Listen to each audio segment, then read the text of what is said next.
what better than two men who've been happily married for a long time to tell you how to get a date for Valentine's Day? Of course, Ryan Elter's here with Nerds on Call. And how are we going to do this, sir? Married guys and a nerd, right? I mean, better? I know all about the internet. I'm getting dates is all, whatever. Anyway. Who better to tell you about dating than two married guys and a nerd? Here we go.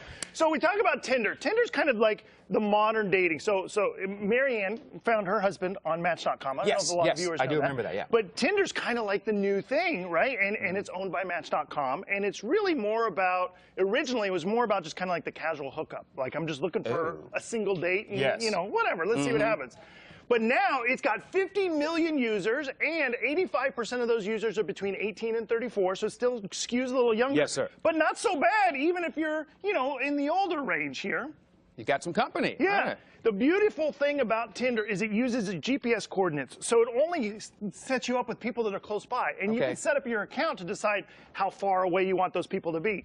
And on Tinder, what you do is once you find someone that you like, you can get a match on them, and there's no unsolicited email. People aren't going to just send you a bunch of email and say, hey, let's hook up or whatever, unless you've already liked them in advance. Does that kind of make sense? Yes, absolutely. When you set up your profile, you connect it to Facebook, and then you can put in options like, you know, what you do for a living, how much education you've had. So setting it up is really easy.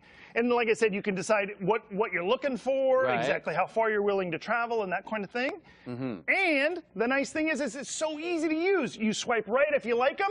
You swipe left if you don't like them. If you like them and they like you at the same time, it's considered a match. And then you guys can send each other messages. Wow. That's kind of nice, right? Okay. All this time, we were busy asking people out in person. Or spending hours reading a profile. Right? Who's got time for that now? So if you're like, oh, but I don't want to look at I don't want to look a bunch of profiles and read a bunch of information about where they went to school and how many dogs they have and everything. This is all about kind of like, well, if I'm attracted to them, then I'll kind of hook up with them kind of thing, right? Because the profile's all lies anyway, and you know.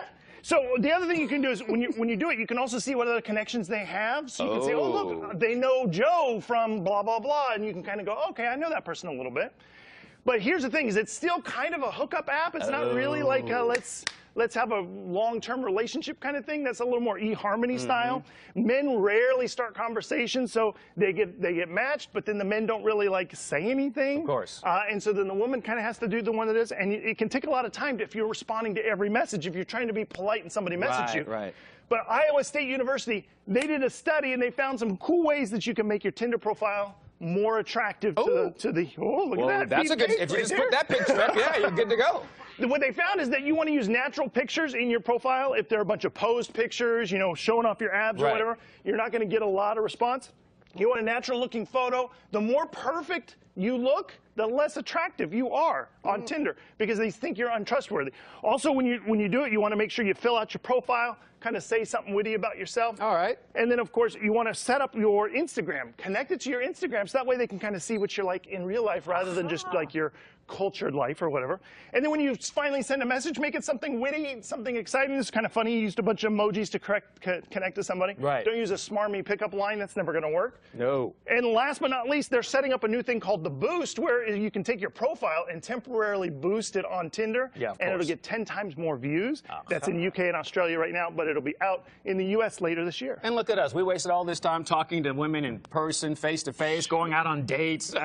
What a waste of time. Just go like this. Just do that. That's all you do. Always good to see you, Ryan. Thanks good to see you. Nerds on Call here to help us out. It'll be linked to our site at gooddaysacramento.com. So much more coming your way on this Monday morning right after these messages. So it works like this, so you just swipe the thing, right? Yeah, you swipe.